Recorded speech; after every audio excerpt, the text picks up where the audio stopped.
Okay, so I will be showing you how to balance a synthesis or combination reaction. Generally, since synthesis and combination refer to the same thing, it's just going to be two things adding together to form one thing. But if you see over here, I don't actually have any of the chemical formulas written down. I have the names of them. So this will be good practice for naming chemicals.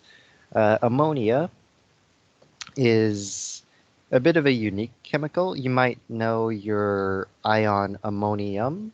This is different. Ammonia is NH3 and it doesn't hold any charge at all. It is a covalent molecule. Next, we have sulfuric acid. Now, if you remember your acid naming conventions, the sulfuric portion of this tells us that it's not a binary acid, meaning that it's not just H and then S. Now, because there's no hydro in the beginning, it means it's not a binary acid, which means that we must have an oxygen in there as well, somewhere. Oxygen and sulfur in some combination. So, looking at this, we can see that our acid ends with ic. Now, ic is going to correlate to 8 in terms of the oxoanion. What that basically means, we're going to have sulfate, and that's going to form the sulfuric. Sulfate has a charge of 2 minus, which means that to form an acid, it's going to have to attach to some hydrogens. Each hydrogen is only 1 plus. So naturally, we're going to need 2 of these. And I'm just going to rewrite everything down here cleaner. But our sulfuric acid is going to be written as this, H2SO4, because this is sulfate, which becomes the ic in this acid, and we add the hydrogens because it is an acid. Now it's going to be forming ammonium sulfate. Now this looks like an ionic compound because it has names of an ion, a cation, ammonium, and the names of an anion, sulfate. So we're just going to go ahead and write this down. Ammonium is NH4. Beyond memorization, there's not much you can do to remember it, just repetition, and you'll be able to get the hang of most of these. The charge as well is positive, 1 plus. And sulfate is SO4, 2 minus. Now you can either do 2 methods. You can do the crisscross method, where you simply just take this 2, you put it over here, you take this 1, you put it over here, or you can balance out your charges to kind of feel things out. But by the crisscross method, this would be your answer. If you wanted to balance things out in terms of charge, we'd see that this is a positive 1, this has negative 2. Basically, whenever these 2 ions or 2 ions combine to form a compound, it's going to have to equal a total charge of 0. So we've got positive 1 and we've got a negative 2. And it's going to have to somehow equal this 0. So obviously we have 2 options. We can either reduce this negative 2 by 1, which we can't do because the entire charge is negative 2, or we can double this positive 1 to make it a positive 2. And we can do that. What we will simply do is we will double the entire ion. By doubling the entire ion, we now have 2 of these plus 1 charges, which is going to create what you see, the 2 over here. So that's good.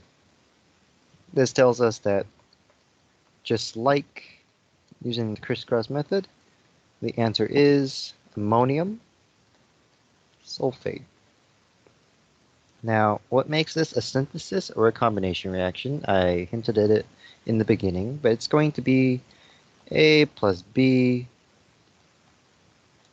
turning into C.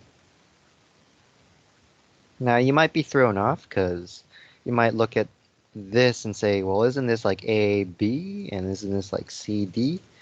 Well, you'd be slightly right. Normally, if this was a double replacement, you might consider some of these to be like that. But in a synthesis reaction, what you're mainly looking for is the fact that the product side has one thing. There's only one thing in there, one big compound. But your reactant side is multiple compounds.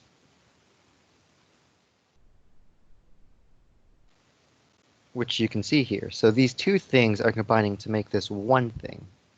Now, unfortunately, I forgot to balance this, so we'll just go ahead and do that right now. But if we look over here, we'll have to start with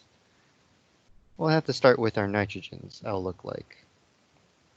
But looking at our nitrogens, we're going to have one over here, but we're going to have two over here because this is doubling that nitrogen. So what I'm going to do is I'm going to put a 2 over here. And now we can take a look at if everything else is balanced. By putting a 2 over there, I doubled these hydrogens, which means there are 6 hydrogens over here, combining with the 2 over here to make 8 hydrogens total on the left side. Now if we look over here, that's perfectly fine because we have 4 hydrogens over here. It's doubled 8 hydrogens on the right side. Now we will just move over to sulfur because we did hydrogen. Sorry, we did nitrogen. We did hydrogen. And now we have to do sulfur. More specifically in this case, I'll do the entire sulfate ion because it looks like sulfate doesn't break apart, so I don't need to balance its individual elements. Looks like we have a total of 1 sulfate and a total of 1 sulfate. And keep in mind that each 1 sulfate has 1 sulfur and 4 oxygens. So this looks like the balanced synthesis or combination, depending on who you're taught by, reaction. Remember, the main idea between this type of reaction is just to combine 2 separate things into one bigger thing. It could be something like H2 plus O2 is going to create water. Now I'm going to have to balance this one, so let's do that. Yep. So over here we have hydrogen combining with oxygen to form water. And we can tell that because water is just this one thing with hydrogens and oxygens. And to make it, you just combined the oxygens and the hydrogens. So that's why it's a combination or synthesis, because you're synthesizing this chemical right here. You're effectively making it from its components. Okay.